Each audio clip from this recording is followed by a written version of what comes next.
Assalamualaikum warahmatullahi wabarakatuh. Alhamdulillah, alhamdulillahirabbil alamin wa bihi nasta'inu ala umurid dunya waddin.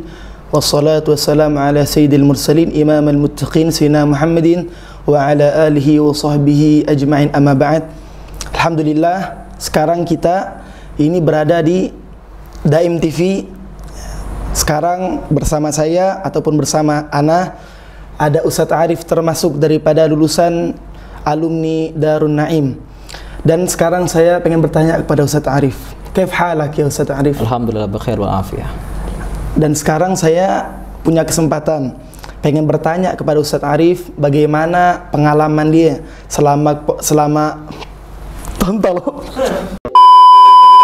Apa kabar Ustadz Arif? Alhamdulillah bikhair wal afiyah. Jadi sekarang saya pengen bertanya kepada Ustadz Arif, bagaimana pengalaman Ustadz Arif ketika lulus daripada pesantren Darun Naim dan lanjut studi ke luar negeri? Alhamdulillah, assalamualaikum warahmatullahi wabarakatuh. Waalaikumsalam warahmatullahi wabarakatuh. Sedikit ingin menceritakan tentang belajarnya saya di pondok pesantren Darun Naim. Setelah itu saya dapat berkesempatan berangkat ke kota Aden di Yaman. Jadi ceritanya begitu panjang. Jadi ceritanya begitu panjang. Pertama dari Abuya itu menawarkan untuk berangkat.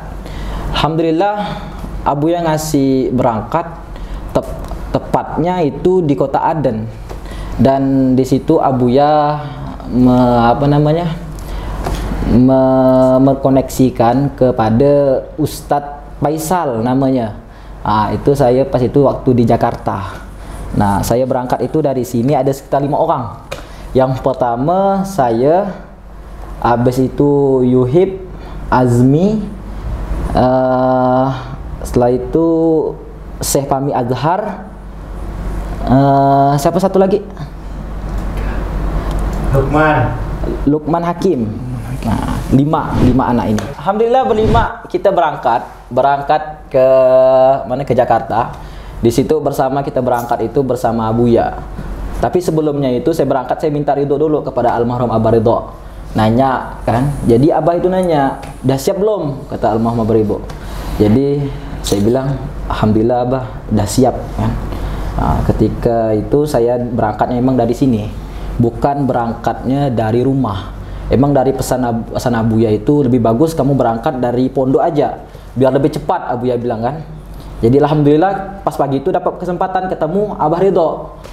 Lalu Abah Ridho ini mendoakan saya untuk dapat keberkahan di sana. Jadi ana bilang ke almarhum Abah, ana minta rela ke antum untuk bisa berangkat untuk ilmu di sana. Jadi Abah langsung bilang, ana sudah ridho kepada kamu, tinggal ente-nya aja harus bersungguh-sungguh belajarnya. Jadi di situ termotivasi.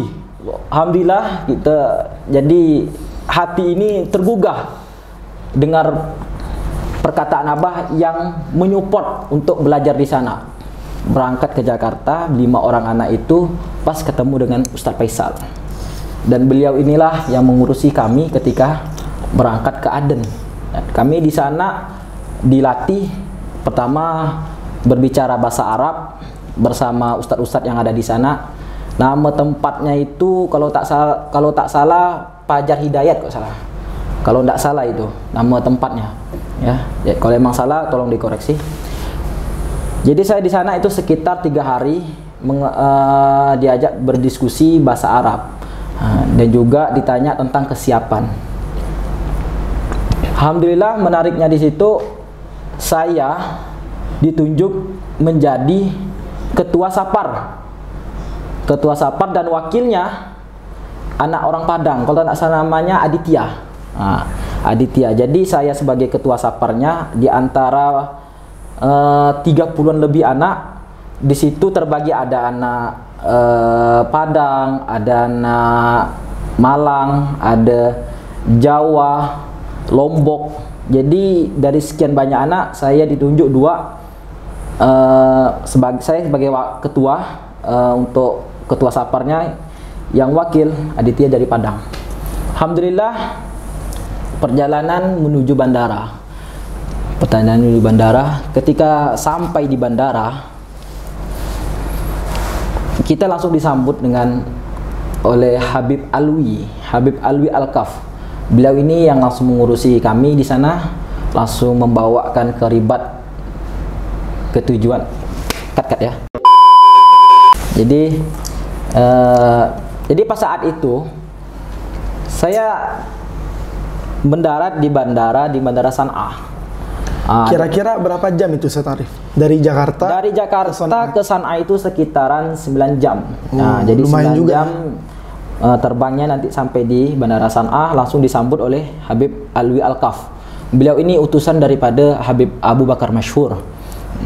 Pas di San'ah kita langsung diinapkan di hotel, namanya Hotel Sky Home. Itu sekitar 1 malam saja. Setelah itu kita berangkat terbang langsung menuju ke kota Aden. Pas sampai di kota Aden langsung kita disambut oleh para asatid di sana. Kira-kira jumlah rombongan ketika itu berapa orang, Ustaz Arif? Dalam jumlah rombongan itu sekitar 30-an lebih. Abu Yazaki ikut ngantarnya? Abu Yazaki itu pas di Jakarta saja. Adapun selebihnya itu kita berangkat sama pengurus yang ditugaskan oleh dari Habib Abu Bakar Masyhur. Sekarang Ustaz Arif, ketika ente masuk ke pesantren Habib Abu Bakar Al-Adni, itu bagaimana ente beradaptasi di pesantren tersebut? Alhamdulillah beradaptasi sih secara langsung, karena di sana itu juga ada anak-anak Indonesianya dan juga banyak ya? Banyak, dan juga ada anak tulap-tulap Arabnya juga ada. Nah, jadi kita berbaur di sana, termasuk cepat kita beradaptasinya. Pertama awal mulanya kita beradaptasi tentang bahasa. Bahasa yang dipakai ini berbeda. Yang kita pelajari ini bahasa Amiyah. Pas sampai di sana kita nemukan bahasa-bahasa Amiyah. Bedanya bahasa Arab Amiyah dan bahasa Arab yang biasa itu apa bedanya? Berbeda dalam penyebutannya seperti ini loh. Kita pergi ke daerah kampung yang mana kampung Mandura misalkan. Jadi mereka menggunakan bahasa Mandura. Sedangkan bahasa nasionalnya di situ bahasa Indonesia. Jadi mereka ini menggunakan bahasa Mandura.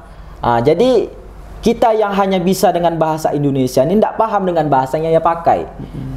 Jadi dalam tahap 3 bulan itu kita beradaptasi dengan bahasa dulu. Sudah paham dengan bahasanya, baru kita bisa mengikuti semua kegiatan-kegiatannya. Oh, jadi kunci kita memahami untuk ilmu di kota Aden tersebut harus memahami bahasa Arabnya dulu. Bahasa Amiyahnya dulu. Karena untuk berdagangnya untuk jual beli di sana kita harus menggunakan bahasa Amiyah terkadang. Kalau kita menggunakan bahasa Fusha, terkadang harganya berbeda dengan bahasa digunakan bahasa Amiyah. Tapi kalau pengajarnya gimana itu, Ustaz Arif? Pengajarnya terkadang mereka menggunakan bahasa Amiyah dan juga ada masuk sedikit bahasa Fusha. Oh, kalau Fusha itu gimana? Wallahualam nanti saya dengar pas pertengahan masa Ustaz Arif lagi belajar itu ada sekitar percekcokan peperangan gitu ya? Iya betul, itu waktu pas pertengahan belajar di sana sekitaran tahun 2015 atau 2014 itu kita mengalami perang perangnya luar biasa. Itu perang sesama suku atau gimana? Jadi kalau saya lihat dari sudut pandang saya itu peperangan antara pemberontak dan pemerintah Yaman. Yang mana pemberontak ini pro kepada presiden yang lama. Sedangkan yang tentara pemerintah ini pro dengan presiden yang baru yang resmi dari pemerintahan. Jadi mereka ini berperang sama-sama mengatakan syahid. Jadi kita bingung, yang musuh mengatakan syahid, yang benar juga mengatakan syahid, yang sebelah sana mengatakan Allahu Akbar, di sini juga Allahu Akbar. Jadi yang mana yang syahid sebenarnya, seperti itu. Dan kita di sini tidak mau masuk politik ya. Jadi yang sudut pandang saya saja yang saya tahu. Jadi pengalaman pas saya belajar di sana, tiap harinya dengar bum bum, bomnya luar biasa. Setiap hari, setiap siang pasti kita dengar suara dentuman bom, peluru. Itu sudah mainan kita, udah bukan mainan kita, sudah pendengaran biasa kita sehari-hari. Terus santri-santri di pesantren tersebut merasa terganggu? Jadi teman-teman kita yang ada di sana itu apa boleh buat, dah tidak bisa buat apa-apa lagi. Jadi hanya bisa tabah, bersabar saja, banyak-banyak berdoa. Kita sujud kepada Allah, minta dengan Allah untuk perlindungan. Dan kita di sana diawasi juga, dijaga. Bukan hanya dibiarkan saja kita di situ, kita juga dijaga. Kita tidak boleh keluar, tidak boleh kemana-mana gitu kan. Karena kondisinya itu tidak meyakinkan. Peluru-peluru yang nyasar itu udah kemana-mana. Sampai ke pesantren peluru tersebut? Sampai dinding-dinding diribat itu ada peluru-peluru yang nempel-nempel. Kalau pagi-pagi kita bangun, pengen mau lihat peluru-peluru itu nempel, itu ada banyak terkadang kita ambil. Nah, itu biasa tiap pagi itu kita ambil rencananya itu untuk jadi gantungan kunci. Jadikan gantungan kunci. Tapi ada nggak dari sebagian santri yang kena jadi korban? Tidak ada korban. Cuman saya dengar itu ada di San'a. Di sana itu ada katanya mahasiswa Indonesia. Tapi tidak tahu apakah ini benar atau tidak. Katanya mati pas ledak di masjid katanya. Bom itu meledak di masjid. Di situ ada mahasiswa Indonesia. Dan kita di Aden ini merasa was-was juga. Kita kan juga tinggal di masjid. Kita di ribat di atas itu asrama. Ribat kan masjid. Di atas itu asrama. Oh, mencakup semua jadinya. Ya, jadi di situ kita bercampur di situ ada orang Padang, orang Jawa, orang campur kita, orang Arab. Jadi kita di situ. Pas perang-perang itu kita tidak ke atas. Kita langsung dalam masjid. Karena dinding-dinding masjid sana itu bukan dinding seperti kita yang tipis-tipis. Di sana tebal-tebal dindingnya. Karena usia masjid itu udah sampai 700 tahun. Luar biasa lamanya. Dindingnya tebal. Pas peperangan tersebut, Ustadz Arif udah berapa lama belajarnya? Itu sekitar 6 bulan atau sekitar 7 bulanan. Oh, masih belum lama ya? Belum lama. Itu kita merasakan perang itu sekitar hampir 1 bulanan gitulah. Kalau tidak salah itu bulan ke-8. Jadi kita merasakan perang yang luar biasa di situ. Bahkan ada kisah yang menarik bagi saya. Ketika saya melakukan dan teman-teman semuanya ingin sholat Jumat. Di situ kita ada dengar bom dentuman 2 kali di samping masjid sebelum khotib naik mimbar. Itu ledakan yang luar biasa, bum 2 kali. Kita di situ sampai duduknya kayak ternaik gitu, bum, langsung loncat-loncat gitu. Jadi dalam masjid udah panik. Saya hanya minta kepada Allah, saya hanya berdoa kepada Allah pada saat itu. Ya, semuanya Allahu Akbar, Allahu Akbar, Allahu Akbar. Jadi saya itu hanya berdoa kepada Allah, minta gini, kan? Ya Allah, kalau memang saya mati di sini, matikanlah dalam keadaan syahid, debu. Jadi tidak ada yang tersisa. Hancur-hancur sekali. Kalau emang ini bom ini luar biasa. Ya. Kalau emang saya hidup dalam keadaan sempurna, bukan dalam keadaan cacat gitu. Jadi di situ udah benar-benar rasa tawakal kita udah kita pasrahkan kepada Allah. Udah. Jadi kita mohon kepada Allah hanya minta keselamatan. Teman-teman juga tanggapan keluarga dan juga Abu Yazaki gimana setelah tahu kabar kalau pesantren di Aden itu ada peperangan? Jadi tanggapan untuk dari awalnya dari pesantren ya. Dari pesantren itu udah menanyakan bagaimana keadaan anak-anak yang belajar di Aden, belajar di kota Aden. Kita tidak bisa ngasih kabar langsung ke pondok, tidak bisa karena kita di sana terbatas distrik, tidak ada air pun terbatas, makan pun kita dibatas. Karena untuk menyukupi kebutuhan hidup kita. Jadi serba keterbatasan semua. Jadi paket kota untuk kita menghubungi keluarga di sana pun susah. Jadi kita ini ya berusaha untuk diri kita. Untuk diri kita bagaimana bisa menjaga diri kita sendiri. Adapun pihak pengasuh pesantren Habib Abu Bakar Aden, bagaimana keputusan dan tanggapan beliau? Keputusan beliau itu hanya menunggu dari pemerintah. Jadi pemerintah itu sebelum peperangan itu udah ngasih warning, udah ngasih tahu. Ya, suruh pulang katanya kan, suruh pulang katanya kan. Awalnya kita anggap ini hanya perangan kecil, cuman sebentar mungkin udah selesai. Rupanya perangan ini berlanjut sampai masuk ke ranah kota Aden, sudah udah bunyi ledakan masuk ke kota Aden, itu dah kita merasa butuh, ingin langsung pulang. Lalu dari pihak pemerintah Indonesia bekerja sama dengan Salib Ahmar Internasional. Siapa itu Salib Ahmar?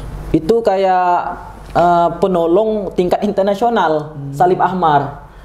Jadi mereka inilah datang untuk menyelamatkan kita dan memberitahu kepada seluruh yang ada di kota Aden yang berperang itu untuk 1 hari tanpa ada peperangan. Artinya gencatan senjata. Tidak ada peperangan pada saat hari itu. Tapi masih ada suara dentuman bukan dentuman bom, tapi dentuman senapan itu masih ada walaupun sedikit. Masih ada pas saat itu. Dan kita pun dijemput oleh Salib Ahmar untuk segera dievakuasi. Terus Ustaz Arif, cara eksekusi memulangkan santrinya gimana itu? Apakah santri tetap diam dan belajar dalam keadaan rumit seperti itu, ataupun dipulangkan ke Indonesia dan tempat-tempat tinggal mereka masing-masing? Itu langsung kita dipulangkan. Tapi jalur yang dipakai ini tidak bisa jalur pesawat.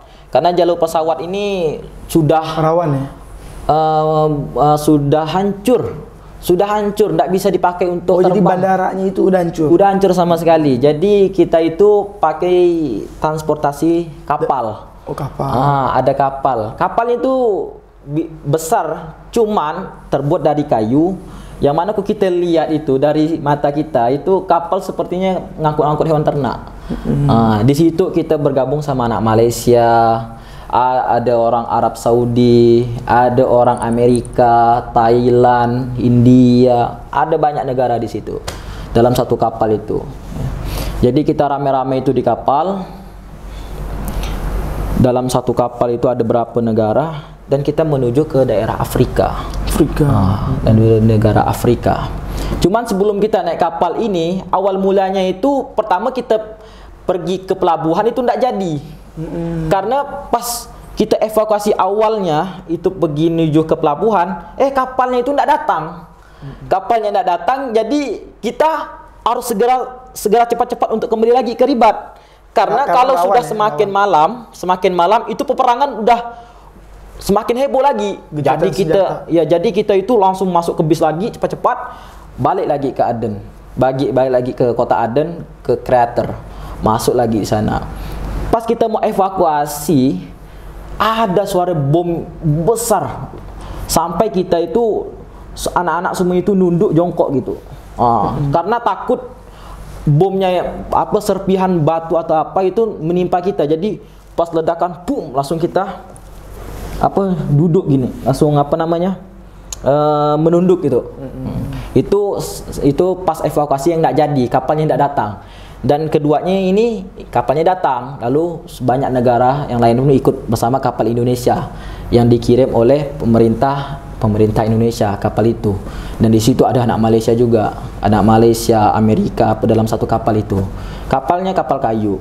Cuman kapal ini kata pemerintah Dubes Ethiopia bilang, kapal ini yang berani, kapal lain itu tidak berani masuk ke daerah sana. Katanya. Hanya kapal itu berarti? Hanya kapal ini berani, kapal warga ini. Karena kalau kapal perang masuk ke sana, takutnya kapal musuh atau ditembak itu lebih bahaya. Dan kita juga nengok di lautan Aden itu, sudah banyak kapal-kapal Mesir. Kapal Mesir yang siap berjaga-jaga. Yang mana kapal Mesir itu, kalau tidak salah, kapal ini berpro dengan pemerintah Yaman yang ikut menolong gitu. Jadi kapalnya besar, kita lewat di samping kapalnya itu kita terasa kecil. Jadi selama 1 hari 1 malam kita di lautan, itu ombaknya luar biasa. Ombaknya masuk. Kita 1 hari 1 malam itu tidak makan. Karena mualnya sampai rasa cemas dan takut juga ya. Termasuk itu juga mual, tidak bisa makan 1 hari, terbaring hanya bisa berdoa kepada Allah, minta ampun kepada Allah, minta keselamatan kepada Allah. Hanya itu harapan-harapan kita yang di kapal. Sampai pernah di kapal itu salah jalur katanya, kemudian stang kapalnya itu patah karena kelebihan beban yang dibawa. patah. Lalu yang tempat perempuan yang di atas kapal itu melihat kaptennya itu melemparkan, udah menyiapkan pelampung. Itu perempuan dah jerit.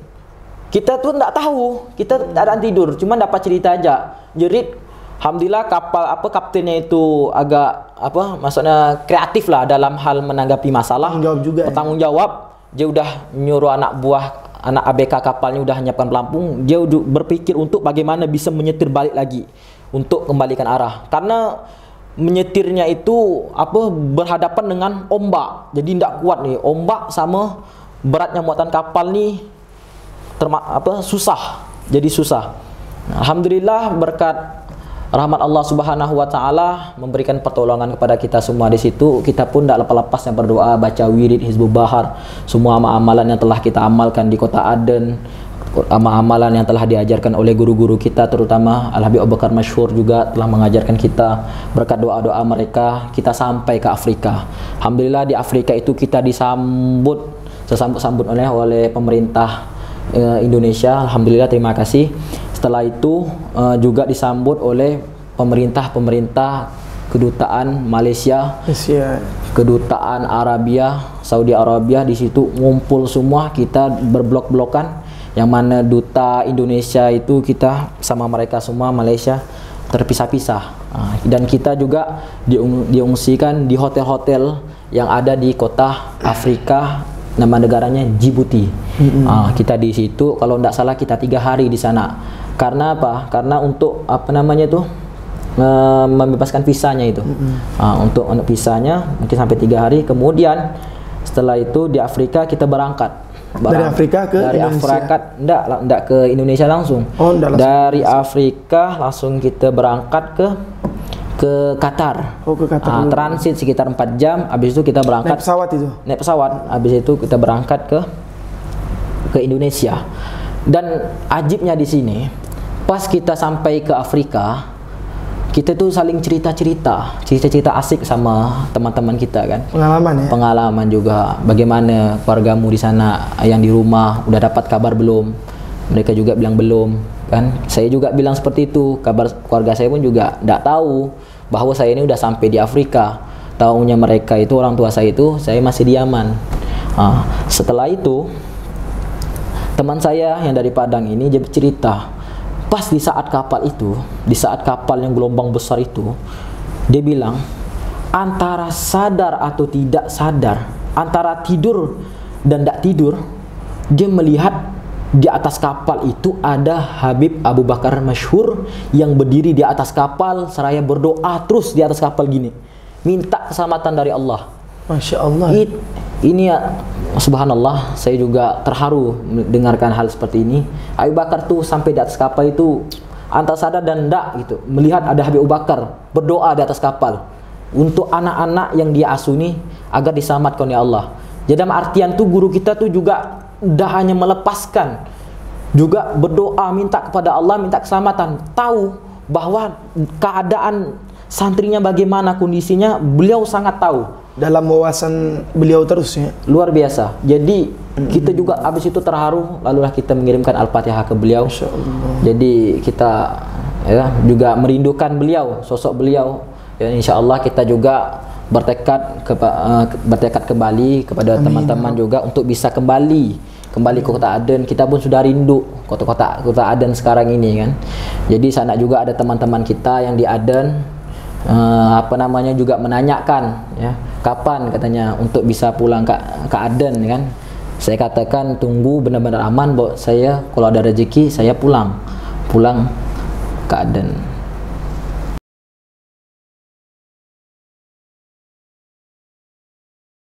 Jadi inisiatif pemerintah Indonesia untuk memulangkan ke Indonesia.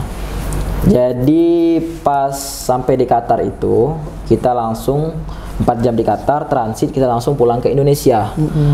Pas sampai di Indonesia itu, jadi dari pemerintah Indonesia itu telah membiayai untuk pulang sampai ke kampung halamannya masing-masing. Oh, udah ditanggung semua itu? Sudah ditanggung semua oleh pemerintah. Alhamdulillah, saat itu kita berlima itu, kita awalnya sampai Indonesia, kita nginap di hotel.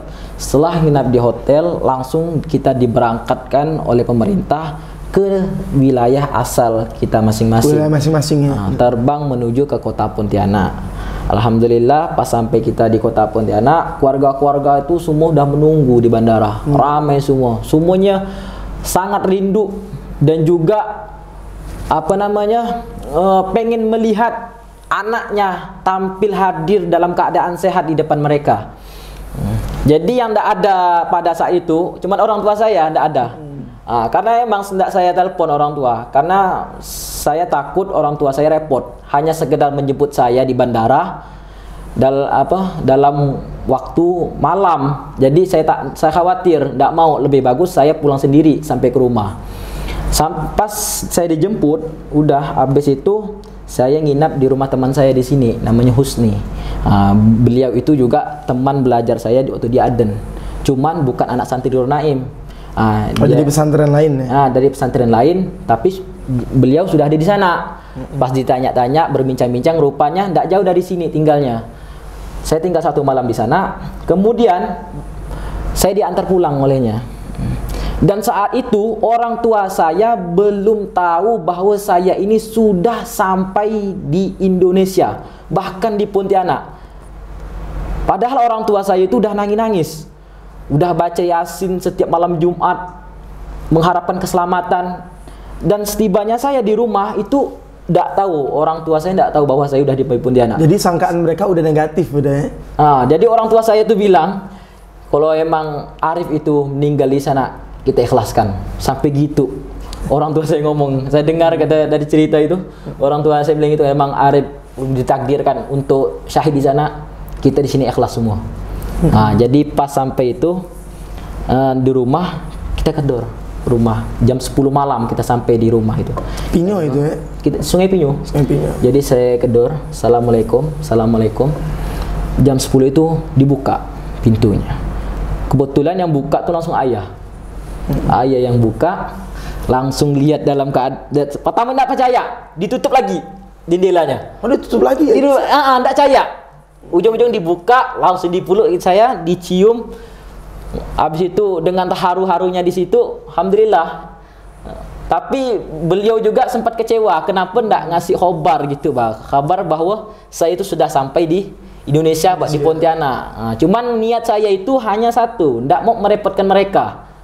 Karena ini penting cukup, ini buat santri-santri. Jadi ini penting ya, bakti sama orang tua itu penting. Jadi saya tidak mau orang tua itu ngabiskan waktu hanya jemput saya, repot karena saya sudah berangkat. Masa repot untuk jemput lagi, saya tidak mau. Jadi saya yang sendiri, yang datang sendiri. Jadi alhamdulillah kan, udah di situ kita mengadakan syukuran kecil lah. Alhamdulillah kita sampai dalam keadaan selamat, berkat doa guru kita juga, berkat doa orang tua kita, berkat doa yang ada di sini teman-teman kita semuanya. Jadi sebagai penutup Ustaz Arif, harapan dan saran Ustaz Arif untuk santri-santri itu bagaimana? Jadi harapan dan saran saya untuk santri-santri Nur Naim tetap bersemangat ya. Jangan pernah ngeluh. Apapun yang terjadi tetap tawakal, sabar, karena di dalam kitab Risalatu Jami'ah la yahdusu hadisun illa biqada'i wa iradati. Tidak ada satu kejadian itu melainkan kejadian tersebut sudah menjadi qudrah, sudah menjadi takdirnya Allah Subhanahu wa taala. Selamatnya tak selamat itu ada di tangan Allah. Kita hanya bisa berdoa kepada Allah atas semua itu, dan juga kita juga tetap harus semangat belajar ya, walaupun kondisinya bagaimana, kita juga harus tetap munculkan, membarakan semangat belajar kita untuk ke negeri wali tersebut. Jadi nggak boleh cengeng dan manja juga. Nggak usah cengeng. Kalau cengeng nggak bakalan sampai ke sana. Ya. Harus bermental baja, sabar, pasti bisa berangkat ke sana.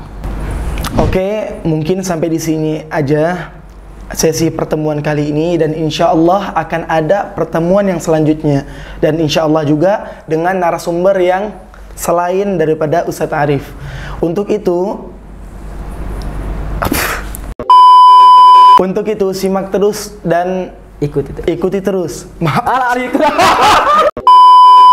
Untuk itu simak terus dan ikutin terus Daim TV, insya Allah berkah. Wabillahi taufiq wal hidayah wa ridha wal inayah. Assalamualaikum warahmatullahi wabarakatuh.